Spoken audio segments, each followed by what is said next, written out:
Welcome to Dollars and Disaster, the show where we laugh at financial mistakes so you don't have to cry over them.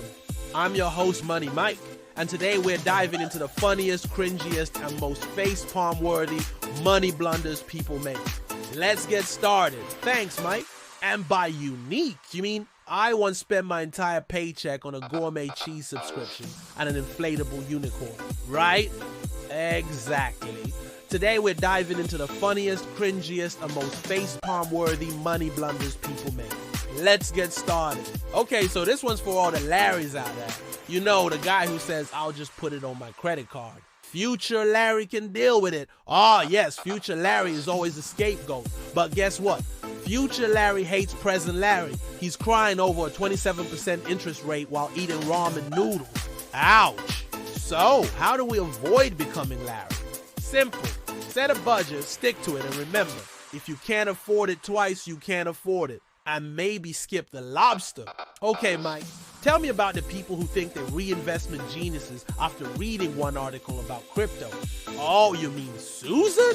She read a tweet about Dogecoin and decided to go all in. Spoiler alert, she's now living off instant noodles. Yikes. So what's the lesson here? Investing isn't a game of chance. Do your research, diversify, and maybe don't take financial advice from Elon Musk's Twitter feed. Alright, Mike, let's talk about Steve. He skipped saving for an emergency fund and bought a sports car instead. What could go wrong? Everything. His car broke down and he had to call his dad for a loan. Meanwhile, his emergency fund was just sitting there, neglected and unloved. Poor emergency fund, so how much should we save? Aim for 3 to 6 months of expenses. It's not glamorous, but neither is begging your parents for money. Okay, Mike, what about Kevin? He thought he could time the market and ended up eating ramen for a year. Kevin. He thought he was a Wall Street wolf, but he was more like a lost puppy. Timing the market is a fool's game. Stick to a long-term strategy and leave the day trading to the pros. Got it. Buy low, sell high, and don't panic when the market dips. Exactly. And maybe don't wear a headband that says stock market guru. It's bad luck. Alright, Mike, let's talk about me. I thought I didn't need a budget, and now I have a closet full of inflatable unicorns and no rent money. Classic Jenny. Budgeting isn't about restricting yourself. It's about knowing where your money's going.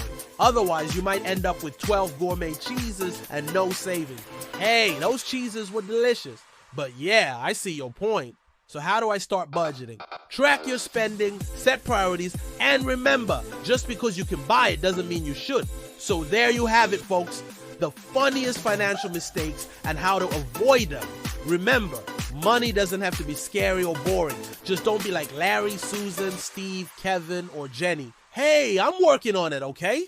Until next time, stay smart, stay funny, and stay out of debt. Hit the like button and subscribe for more.